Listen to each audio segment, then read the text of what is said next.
Árbores bellas, árbores nosas, árbores fermosas. Este é o título da exposición que hoxe presentou o alumnado de terceiro de primaria do Colexio do Mosteiro. A obra está composta polos traballos que realizaron os alumnos, coa colaboración das familias, para festexar o Día do Libro o pasado 21 de marzo. Pois lles propuxemos ás familias a posibilidade que cada unha, dentro do que era a súa parroquia, o seu entorno, buscara unha árbore senlleira que trouxera tamén información non só do nome da árbore, do tipo da árbore, sino tamén información curiosa sobre algunha historia fermosa que pudera encerrar esa árbore.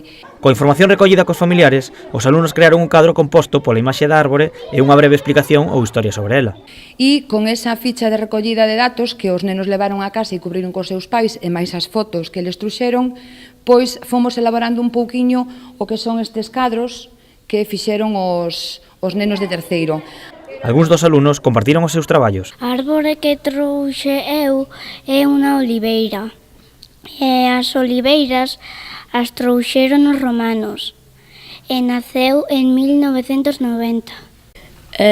Un carballo. Bueno, que ese árbol durante a Guerra Civil que sufreu muchos fusilamientos y aún se ven las marcas de los fusilamientos de la Guerra Civil. A exposición atópase na Casa da Cultura de Meis e estará aberta para todos os públicos durante as próximas 2 semanas.